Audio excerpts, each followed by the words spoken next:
Hi friends. Please subscribe and help me get my first 1,000 subscribers.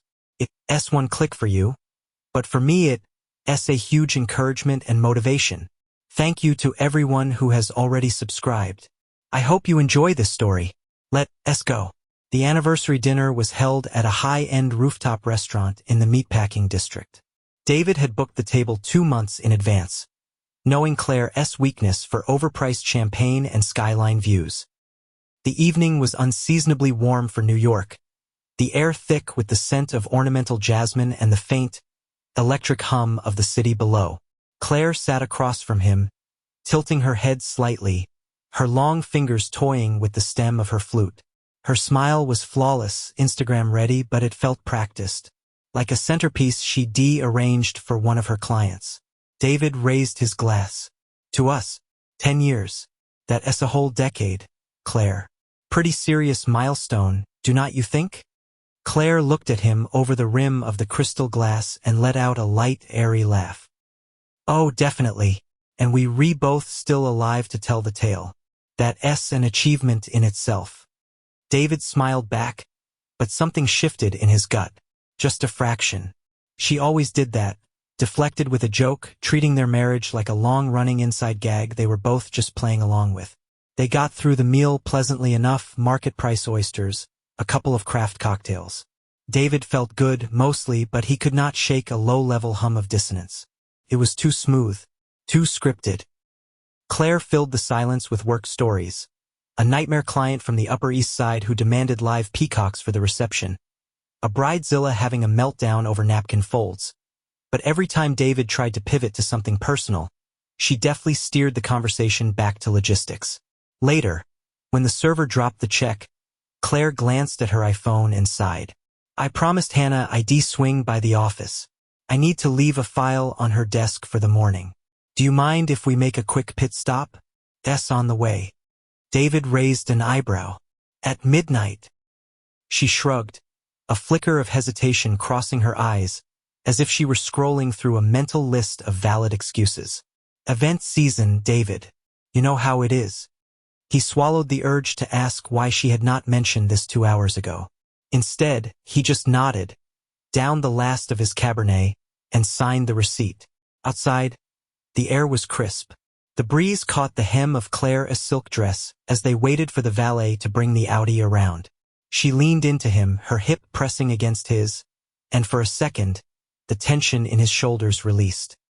In the car, she rested her hand on his knee, her manicured nail tracing the seam of his dress pants. You know I love you, right? Her voice was soft, but it did not sound like a question. It sounded like a statement she was testing out. Of course. He squeezed her hand. On paper, everything looked right, but his gut was still sending up flares. When they pulled up to the wedding agency's storefront in Tribeca, she unbuckled her seatbelt immediately. Sit tight. LLB 2 minutes. David watched her disappear through the glass doors. Time ticked by. 5 minutes. 10. He killed the engine and stepped out onto the sidewalk, inhaling the cool night air. The office lights were on, but the place looked dead. Through the floor-to-ceiling windows, he could see the reception desk. Empty. When the door finally swung open, Claire walked out a little too fast, like she was bracing herself to find him standing there. All set. David squinted at her. Yeah, just realized I misplaced something. Had to look for it. She looked wired. You seem tense. She flinched slightly, then covered it with a laugh. Do not be silly. Just exhausted. David nodded, but the feeling of unease had settled into his bones like a damp chill. Back at the apartment, Claire stripped off her dress and passed out almost immediately. David stayed up in the living room, staring at the slats of light from the street lamps cutting across the floorboards. His phone buzzed on the coffee table. Unknown number. A single text message. Do you really not see it? David woke up to silence. Not the lazy, comfortable silence of a Saturday morning in the city, but a heavy, vacuum-sealed quiet. He rolled over. The pillow next to him was empty. He glanced at the digital clock. 7:12 a.m. Claire was gone. He sat up and ran his hand over her side of the mattress. Stone cold. She'd been gone for a while. Usually, she left a note on the kitchen island. Or at least a text. But his phone sat on the nightstand, screen dark. No new notifications. David got up and walked through the apartment. The bathroom was bone dry, shower had not been used. The kitchen was spotless, no coffee mug in the sink. He checked the walk-in closet. Her light gray trench coat, the one she grabbed for everything, was missing. He grabbed his phone and dialed her number. It rang, and rang. On the fifth ring, she picked up. Too breathless, too quick. "David, where are you?" "I'm out for a run." He frowned, leaning against the doorframe. "You have not run in a year, Claire." There was a short, sharp pause on the line, followed by a nervous laugh. "Well, decided to get back in shape. Found my old Nikes yesterday." David walked over to the mudroom by the front door. He looked down at the shoe rack. Her running shoes, the neon Nikes, were sitting exactly where they had been for the last 12 months, gathering dust. "Where are you running?" "Over by the park." "Listen, honey, I see I not really talk right now. I'm losing my breath. Let us talk later?" She hung up. David stood in the center of the living room, staring at the phone screen. That low-level anxiety from the anniversary dinner had hardened into a tight, cold knot in his chest. He grabbed his keys and walked out the door. The drive to Central Park took 15 minutes in the light weekend traffic. David pulled up near the West 72nd Street entrance and slowed to a crawl. The park was alive, joggers doing laps, people walking golden retrievers, tourists looking at maps. Claire was not among them. He circled the perimeter blocks. Nothing. No gray trench coat. No familiar stride. No dark ponytail bobbing in the distance. He dialed her again. Straight to voicemail. David clenched his jaw, shoved the phone into his pocket, and threw the car into gear. He knew exactly where to go next. The wedding agency's office was only a few blocks south. David double-parked near a fire hydrant and got out, popping the collar of his jacket against the wind. The front door was locked, but the lights were blazing inside. He walked around the side of the building and peered through the narrow window of the conference room. In the back, someone was moving, a woman in a beige cashmere sweater. David tapped sharply on the glass. The woman jumped, spinning around. "Hannah." She hesitated, then walked to the side door, cracking it open just wide enough to peek out. "David." "Hey." He looked over her shoulder, scanning the room. "Is Claire here?" Hannah blinked, then shook her head a little too quickly. "No." David felt his stomach drop. "You sure?" Hannah frowned, crossing her arms defensively. "Of course I'm sure. We reclosed today, David." He nodded, letting the silence stretch out, making her sit in it. "So what are you doing here?" Hannah stiffened, then forced a bright, customer service smile. "Oh, just forgot some paperwork. Had to swing by and grab it." David looked past her at the shelving unit she had been standing in front of. It was empty, except for a vase of dead hydrangeas. He shoved his hands into his pockets. "Got it. So no Claire?" Hannah pressed her lips together into a thin line. "No." David nodded slowly and took a step back. "Right. If she shows up, tell her I called." He turned and walked back to the car without looking back. Hannah did not close the door until he was halfway down the block. David drove back uptown, his grip on the steering wheel white-knuckled. The lie was so sloppy it was almost insulting. Claire was not in the park. Hannah was covering for her. And if David did not know his wife as well as he did, he might have bought the whole morning jog routine. But he knew better. His phone buzzed in the cup holder. He glanced down. Another text from the same unknown number. "You know she's lying to you, right?" David drove back toward the apartment, his grip on the leather steering wheel tight enough to turn his knuckles white. The lie was so sloppy it was almost insulting. Claire was not in Central Park. Hannah was covering for her. And if David did not know his wife's habits, her aversion to cardio, her brand loyalty to gyms over outdoor pavement, he might have bought the whole morning jog routine. But he knew better. His phone buzzed in the cup holder. He glanced down at the screen. Another text from the same unknown number. You know she's lying to you, right? David stared at the road, the red taillights of a taxi blurring ahead of him. The tension in his chest felt like a physical weight, expanding with every breath. The phone buzzed again. You should check her work laptop. He did not know who was on the other end. A disgruntled coworker, a friend with a guilty conscience. But his gut told him to listen. Back at the apartment, the air was still. Claire had just come in, breathless and flushed. Fake breathless, he now realized, and headed straight for the shower. Just need to rinse off, she called out, breezy and casual. As soon as the water turned on, David moved. He went to the entryway table where she dropped her Tumi tote bag. Inside, nestled between a planner and a makeup bag, was her MacBook Pro. She rarely brought it home on weekends. He carried it into his home office, pushed the door shut, and opened the lid. His heart was hammering against his ribs, a frantic rhythm that drowned out the distant sound of the shower. He guessed her password on the first try, their anniversary. Classic. The desktop was cluttered with PDFs and mood boards. He opened her email client, scanning the inbox. Nothing suspicious, just vendor contracts and catering invoices. He checked the sent folder. Clean. Then he clicked on drafts. There was one email at the top, saved yesterday. No subject line. He clicked it. David, if you rereading this, it means I finally built up the courage to stop lying. I always thought our marriage was built on trust, on being a team, but lately, I do not know who we are anymore. I do not know how you do it. Pretend everything is fine. I feel sick every time I look you in the eye. Ethan, he's just different. He sees me.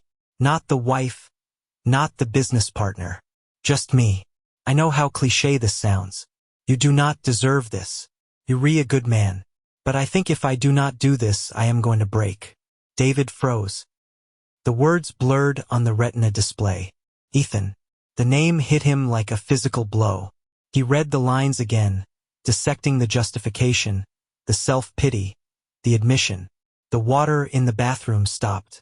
David slammed the laptop shut, shoved it back into her bag in the hallway, and walked into the kitchen just as Claire walked out, wrapped in a towel drying her hair. Did you make coffee? She asked, smiling. A flawless, innocent smile. Not yet, David said. His voice sounded surprisingly steady. I was just thinking about heading out for a bit. He needed air, and he needed to make a phone call. The next day, David arranged a meeting. He found Ethan's number in Claire's phone logs, synced to the iPad she left on the coffee table. They met at a Blue Bottle Coffee in Williamsburg, neutral ground. Ethan was sitting at a corner table, scrolling through Instagram. He looked exactly like the type, creative director vibe, expensive denim, effortlessly messy hair. He looked calm, unbothered. David bought a black coffee, walked over, and sat down without a handshake. You've been seeing Claire, David said. He did not ask. He stated it.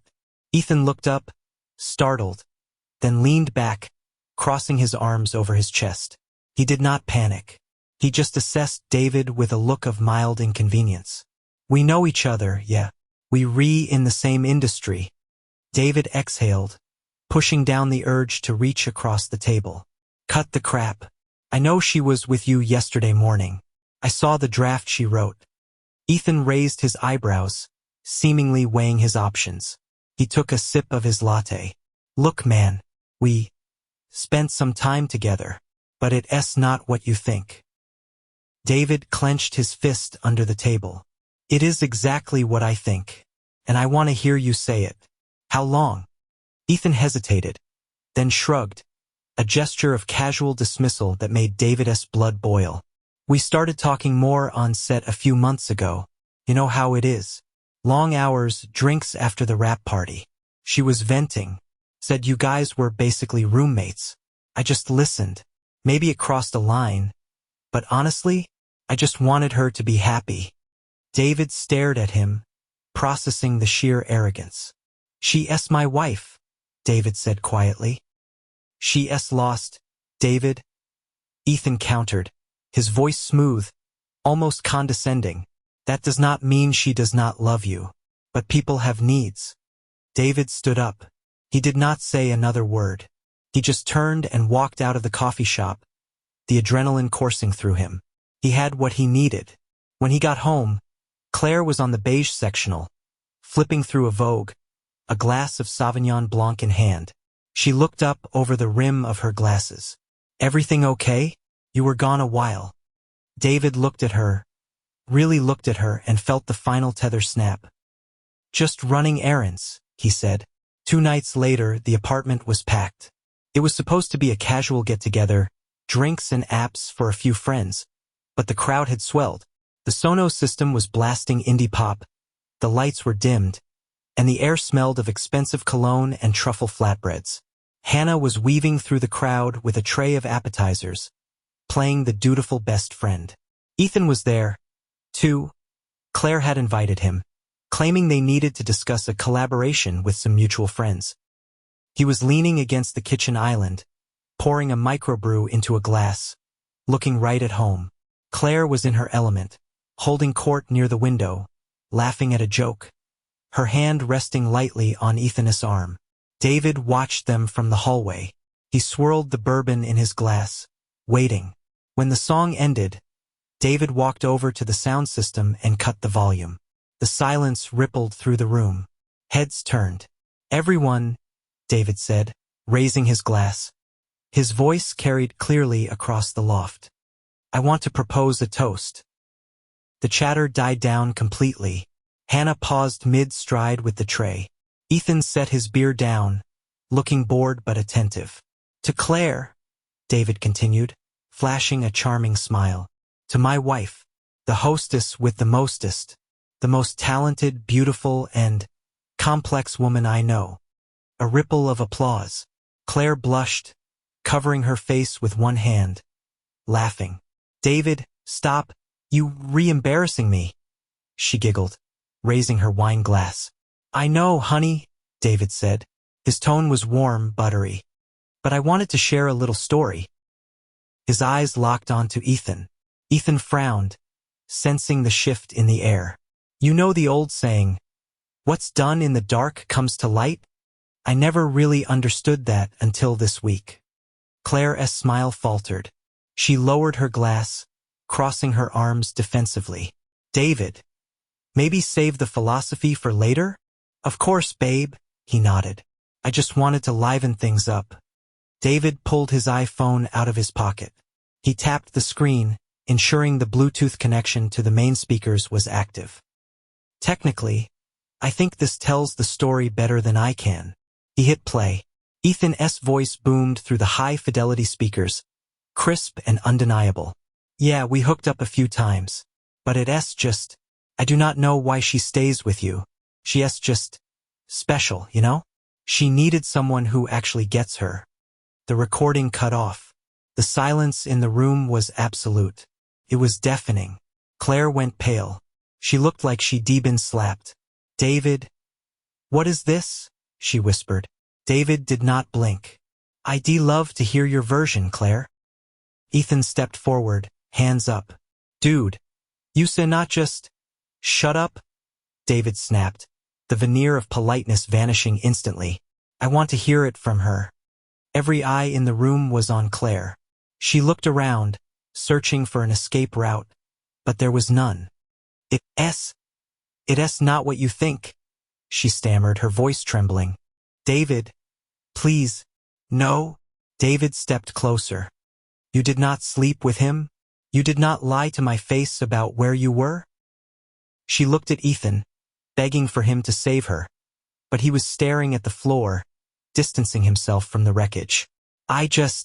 Claire's voice broke. I felt like we were drifting apart. You were so focused on the firm. I just needed to feel something.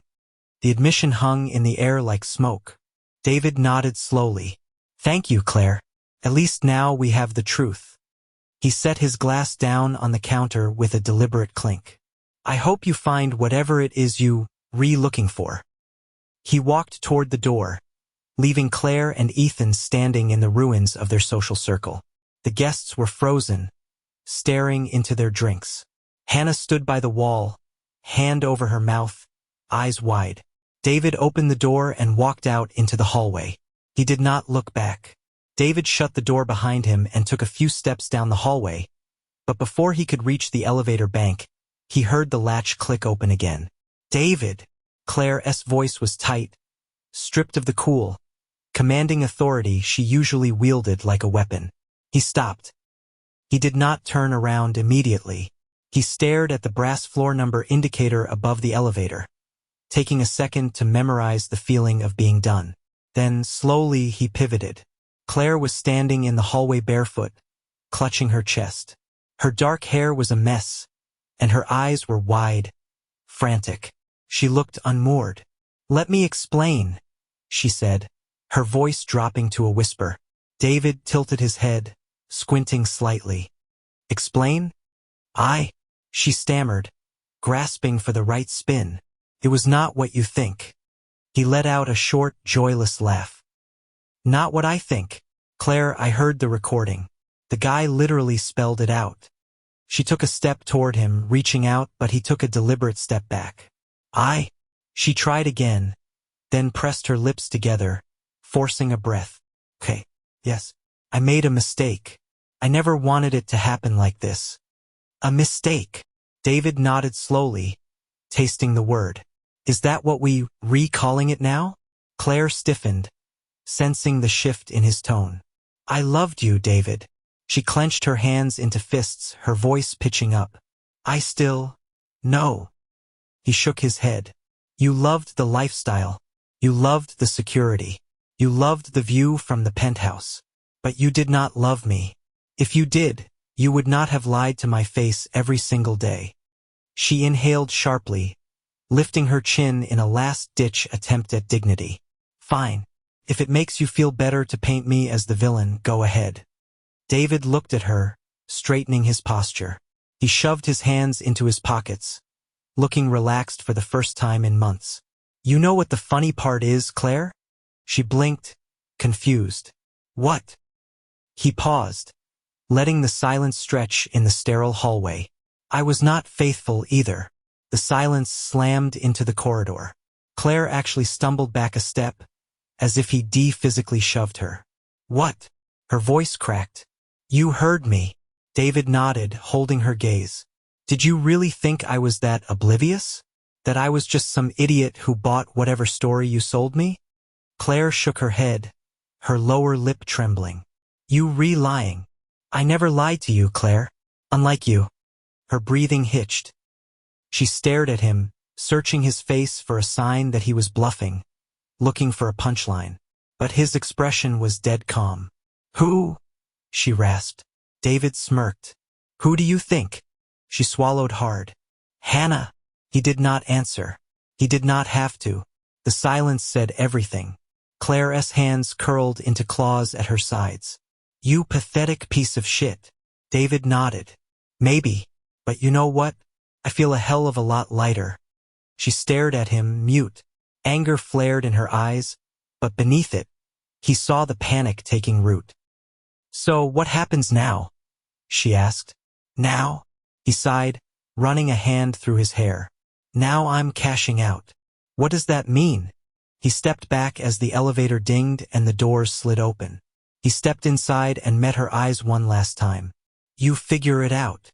The doors slid shut, cutting off the view of Claire standing alone in the hallway, biting her lip, trying to calculate exactly when she had lost the game. The elevator descended to the lobby, but David did not step out the moment the doors opened.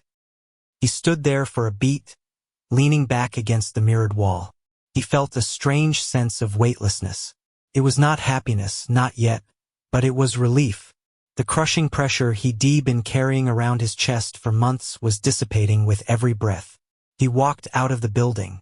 The NYC night air was brisk, and he instinctively pulled his collar up. The city was doing its thing. Yellow cabs blurring past, distant sirens, the low-frequency hum of millions of people living their lives. The world had not ended, even if his own had just been rewritten. His phone buzzed in his pocket. He pulled it out. "Hannah." He stared at the name for a second, then slid his thumb across the screen. "Did you tell her?" Her voice was cautious, soft. David nodded, even though she could not see him. Yeah. And how is she? He sighed, glancing up at the skyline. She has not fully processed it yet. But it does not matter anymore. Hannah was silent on the other end. Are you okay? She finally asked. David looked at his reflection in the darkened window of a closed bodega. For the first time in a long time, he did not see a victim. He saw a man who had made his own move. Yeah, he said, a genuine smile tugging at the corner of his mouth. Now I definitely am. He slipped the phone back into his pocket, took a deep breath of exhaust and cold air, and started walking down the block. He had a new life to start, and he was going to live it. They met 3 weeks later in a conference room on the 40th floor of a midtown law firm. The view of the Empire State Building was spectacular, but Claire did not look out the window. She sat stiffly next to her lawyer, a man whose hourly rate cost more than her first car. She looked tired. The glow she had during the affair, that artificial adrenaline flush, was gone, replaced by the sallow complexion of someone who had not slept in days. David sat opposite her. He did not bring a shark. He brought a forensic accountant. Claire's lawyer started aggressively, demanding the Tribeca apartment, half of David's portfolio, and spousal support to maintain the lifestyle to which she had become accustomed. David did not speak. He just slid a thick binder across the mahogany table. What is this? Claire asked, her voice thin.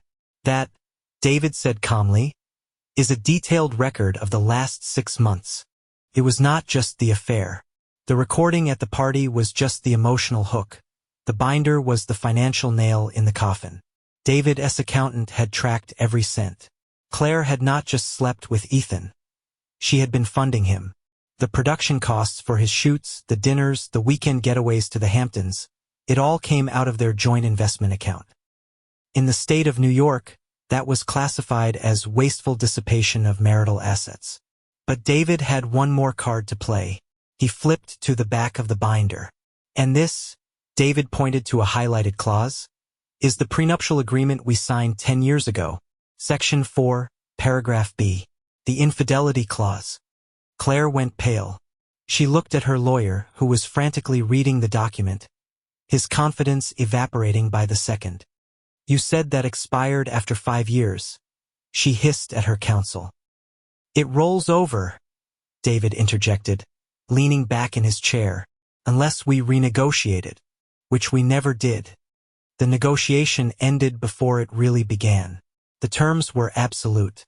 Claire got to keep her wedding agency, which, as the audit revealed, was hemorrhaging money without David's silent injections of capital. She kept her car, which still had payments due, and she kept her personal jewelry. No alimony, no apartment, no payout. When she tried to argue, claiming emotional distress, David simply looked at her. You spent $50,000 of our money on a guy who called you special into a microphone while I was paying the bill. You lucky I'm not suing you for theft. Claire signed the papers with a shaking hand. When she looked up, there were tears in her eyes, but David felt nothing. The woman sitting across from him was not his wife. She was just a bad investment he had finally offloaded. 6 months later, the autumn sun hit the windows of the new apartment in Brooklyn Heights, filling the living room with warm, golden light. It was smaller than the loft in Tribeca, but it felt like a home, not a showroom. David stood on the balcony, coffee in hand, looking out at the East River. Life had settled into a new, quiet rhythm. The divorce was finalized last month. He had kept his head down, focused on work, and spent his weekends actually living, not performing for an audience. Hannah walked out onto the balcony holding 2 bagels. She did not say anything, just leaned against the railing next to him. They had not rushed into anything. There was no grand drama, no sneaking around. Just 2 people who knew the truth about each other and decided they liked what they saw. It was slow, honest, and real. You okay? She asked, breaking the comfortable silence. Yeah. David smiled. I really am. Across the river, somewhere in the sprawl of the city, Claire was living a very different reality. David had heard the news through the grapevine. New York is a small town when you work in certain circles. Ethan had not stuck around. The moment the credit cards stopped working and the penthouse access was revoked, the creative connection dried up. He was currently dating a 22-year-old influencer in Soho. Claire was living in a studio apartment in Jersey City. Her agency had folded 3 months ago, without David's money to cover the overhead and with her reputation tarnished by the gossip from that disastrous party. Clients had evaporated. She was currently working as an assistant event coordinator for a catering company she used to hire. She had reached out once, a month ago. A text message at 2 a.m. on a Tuesday. "I miss us. I made a mistake." David had not blocked her. He wanted to see it. He looked at the message, felt the weight of 10 years, and realized it weighed nothing at all. He did not reply. He just deleted the thread. He took a sip of his coffee and looked at Hannah. "Ready to go?" she asked. "We going to be late for the movie." "Let us go," David said. He put his arm around her and they walked back inside, leaving the view behind. The grass was not greener on the other side. It was greener where you watered it. And for the first time in a decade, David was tending to his own garden. And that's where today's story ends. Thank you for watching to the end. If you enjoyed it, do not forget to like and comment. We'd love to discuss this story with you. See you in the next video.